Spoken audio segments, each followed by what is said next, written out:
Вы смотрите «Актуальное интервью», в студии Петр Васильев. Здравствуйте. Якутск принимает третий федеральный форум «Цифровой алмаз». Проходит он с 12 по 13 ноября на площадке «Квартал труда».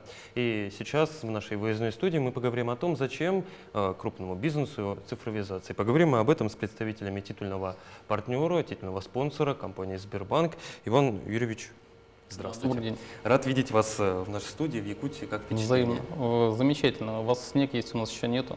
Вот, поэтому я заранее приехал посмотреть, как он в этом году. Наверное, привезу с собой немного. Ну, нам не жалко, у нас снега много. Иван Юрьевич, собственно, насколько я знаю, в первый раз на форуме. Какие ожидания от цифрового алмаза? Ну, ожидания, наверное, разные. Ну, во-первых, это всегда новые контакты, новые знакомства. Посмотреть на коллег, ознакомиться с новинками в области цифровых продуктов. Первое, ну и второе, наверное, рассказать про свой опыт, поделиться теми технологиями, которые на текущий момент есть внутри группы Сбера. Они действительно представлены в большой палитре. У нас много продуктов, за которые не стыдно не только в стране, но и на мировом рынке. Да. Ну, я, наверное, без ложной скромности скажу, что Сбербанк в плане внедрения новых креативных решений один из лидеров в стране, вот в своем секторе. Какие сегодня передовые технологии, примеры практики можно отметить у Сбера именно? Ну, во-первых, Сбербанк еще ответственен за внедрение искусственного интеллекта в стране. Вот, он возглавляет альянс искусственного интеллекта, ну и мы считаем, что это, наверное, самая передовая технология на текущий момент. И все, что связано с ним. Генеративный искусственный интеллект, машинное обучение. Но это будущее, которого не избежать. Цифровизация сервисов Сбера началась достаточно давно, ну, собственно, об этом говорить в 2024 году, я думаю, немножко даже устаревший, но тем не менее. Как идет процесс сегодня? Какие-то новые методики цифровизации для продуктов применяются? Ну, давайте просто вспомним, какой путь прошел Сбер, ну, так укрупненно. Вот. Мы же не сразу пришли в цифровой мир. От Сберкнижки? Да. То есть у нас было несколько волн трансформации. Первое, это была, безусловно, трансформация операционная. Вот, мы перестраивали процессы, разворачивали их лицом к клиенту. Вот, шла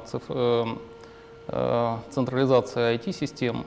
После того, когда был сложен фундамент процессный, безусловно, уже начали развиваться цифровые какие-то течения. Вот. И, безусловно, мы в первую очередь в свои процессы внедряем искусственный интеллект. У нас практически в 70% всех процессов присутствует искусственный интеллект. Он реально улучшает клиентский опыт. Вот вы знаете, есть у нас кредиты за 7 минут, вот, для физлиц это кредиты там, за 1 минуту. То есть в течение этого времени идет обработка очень большого массива данных, вот, делаются определенные рекомендации. Вот, ну и таким образом банк минимизирует и риски различные операционные. В общем, цифровизация – это благо. Вот, и мы готовы делиться практиками. То, что много ошибок было наделано, чтобы их не повторять, мне кажется, лучше. Не ошибок, мне кажется, скорее всего, а опыта было много получено. Опыт, без ошибок не бывает опыта, к сожалению. Согласен с вами. Раз уже заговорили про искусственный интеллект, я предлагаю немножко поговорить еще про безопасность. Все-таки Сбер для меня, в первую очередь, это банк. Многие сегодня боятся искусственного интеллекта, о том, что он там может все-таки поумнеть и перебить человека. Как сегодня банк защищает своих клиентов, как от, вот так скажем, от искусственного интеллекта, от того, чтобы там он что-то, возможно, не навредил. Ну и, собственно, конечно, в контексте того, что нам сейчас важно говорить о кибербезопасности. Сбербанк уделяет очень большое внимание кибербезопасности. У нас один из сильнейших центров в стране по киберзащите. У нас есть дочерняя компания «Бизон», которая обладает уникальными компетенциями не только на российском, но и на мировом рынке. Безусловно, в последнее время очень много мошенничества в сфере, и, к сожалению, применяя технологии искусственного интеллекта не только во благо, но, так сказать, в различных схемах обогащения, обмана людей. Вот. Есть система антифрода. Вот. Мы стараемся минимизировать. Возможно, даже где-то мы перегибаем с точки зрения дополнительного контроля. Но, мне кажется, лучше обезопасить, чем потом, так сказать, искать виновных. Но работа в этом направлении делается очень большая. И мы делаем не только для себя, мы помогаем регионам и крупным компаниям, в первую очередь, защитить свой периметр от каких-то возможных внешних воздействий. Помимо этого, мы также предоставляем услуги и облачного хранения. Вот, в нашем клауде есть защищенные зоны, которые на текущий момент недоступны для мошенников. Еще одна вот касательно темы мошенничества, точнее популярные, наверное, скажу, тема для мошенничества – это криптокошельки, инвестиции, цифровые различные валюты. Как они защищены у нас от мошенников? Тот же самый цифровой рубль, про который очень много говорят в последнее время. Ну, говорят, у Сбербанка есть своя платформа, где мы выпускаем ЦФА, вот, и мы выпускаем и NFT токены, вот, и различные цифровые активы. Но, опять же, в периметре Сбера есть надежный контур защиты, который обеспечивает и Бизон, ну и внутренняя служба безопасности, поэтому не беспокойтесь, ваши все сбережения, и наличные, и безналичные, они все, так сказать, под защитой. Это радует. Сбербанк давно сотрудничает с Якутией, насколько я знаю. Какие проекты можно отметить, какие в планах, что наиболее эффективно? Ну, давайте я, наверное, вам верну этот вопрос. Вот вы, как жители Якутска, видите какие-то изменения в цифровом пространстве? Ну, как житель. Как житель вижу, но я же не всегда знаю, какие из них принадлежат Сберу. Ну, то есть уже какое-то изменение Ну, вы вот на видите, кассах да? вот эти вот штуки для оплаты улыбкой, для оплаты по QR-коду, да, это, конечно, да. А какими еще сервисами вот, цифровыми пользуетесь, как От гражданин? Сбера? Нет, не от Сбера в целом, ну вот вы же как гражданин, вы же хотите, наверное, удобства другого качества сервисов. Вот какие в последнее время сервисы появились цифровые у вас? Вы знаете, это хороший вопрос. Я сейчас задумался, потому что для меня это все настолько обыденность уже стало, что Ну вот, к примеру, я даже допустим, и я вот как столичный житель, да, я вот езжу в будний день на общественном транспорте, и очень удобно, когда я могу посмотреть, какой автобус проезжает мимо в режиме онлайн. У нас есть такая Вот. история, умный Есть, транспорт да, называется, вот в умных городах. Можно отслеживать. Можно отслеживать.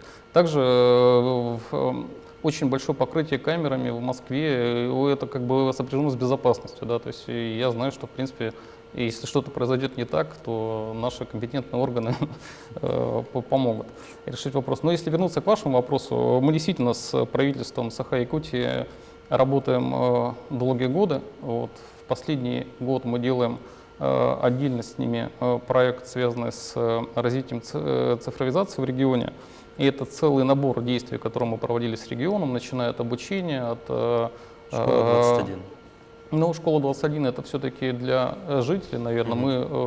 Мы на базе корпоративного университета Сбербанка проводили некоторые сессии с правительством региона для того, чтобы еще раз посмотреть на современные методы и технологии, которые есть в цифровизации. Вот, обсуждали совместную работу с проектами цифровизации. Ну вот часть из них вы уже сказали, это школа 21. Мы открыли не так давно AI-лабораторию. В периметре работы находится сейчас 4 продукта, которые, в принципе, решают первоочередные задачи самого региона. Это как и мониторинг лесных пожаров. У вас республика большая. Вот, пожары, к сожалению, проходят часто. И здесь ключевое все-таки своевременно помочь тем поселкам, которые находятся на удалении от центра, для того, чтобы минимизировать какие-то потери. Вот. И эта модель не только, условно говоря, выявление очагов пожаров, но с учетом данных о погоде, о ландшафте, вот, она предугадывает, куда и с какой скоростью будет распространяться этот пожар. Это первая история. Вторая история, создается помощник для главы региона, вот, на якутском языке, который будет помогать ему в решении государственных задач. Будут делаться некоторые сервисы для взаимодействия жителя с медициной и некоторые сервисы по работе с документооборотом. Как вы знаете, это рутина, вот, и эту рутину иногда можно автоматизировать. Автоматически резолюции, накладывать на документы и так далее. Вот. И как результатом нашей работы с регионом в этом году должна быть актуализация стратегии цифрового развития Саха-Якутии до 30 года. И мы рассчитываем, что где-то, наверное, в первом квартале 2025 года она будет финализирована. Ну, работа, как я понимаю, масштабная и нацеленная на достаточно долгий срок, не те самые таблички с QR-кодами, о которых вы меня спросили. Но здесь цифровизация – это всегда какой-то длительный горизонт. Нельзя в один момент все цифровизовать. общем, Нужно сначала поработать с процессами, вот, посмотреть, насколько они клиентоориентированы, человекоцентричны. Мы же все-таки, если рассматривать регион, все сервисы должны быть нацелены на улучшение качества жизни конечного жителя региона. Вот, когда конечный житель региона, как вот вы будете по-другому в повседневной жизни получать какие-то сервисы, ну, наверное, тогда это вот будет успех. Цифровизация – это про марафон, не про спринт, да? Да, это марафон. И Вы знаете, у нас все-таки технологии стремительно развиваются, и этот марафон, мне кажется, постоянно. И уже невозможно Да, остановить. невозможно остановиться. Иван Юрьевич, в заключение хочу спросить, вы сами тоже отмечаете, многие ваши коллеги, эксперты говорят, что искусственный интеллект сегодня в Сбербанке является приоритетом. Как повлияет он на регионы?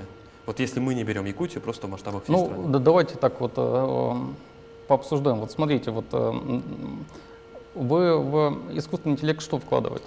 Вот что для вас искусственный интеллект? Виртуального помощника, который способен решать рутинные задачи, которые Хорошо. неинтересно решать А мне. как вы думаете, на основании каких технологий он работает? Что внутри? Анализ данных у него, Ну, так, а точнее? ну, сбор общественного мнения. Ну, в любом случае искусственный интеллект создает человек. Ну, смотрите, вот последняя тенденция связана с тем, что искусственный интеллект строится в основном на основе нейросетей. Вот. И есть так называемые LLM-сети, то есть большие языковые модели. Ну, к примеру, вот вы знаете, есть гигачат, и есть там умные Чат колонки, GPT, да. и вот и Сбера, и Яндекса. Внутри это большая языковая модель. И, в принципе, от качества ее обучения, разметки данных, вот, зависит тот конечный результат, который вы хотите получить.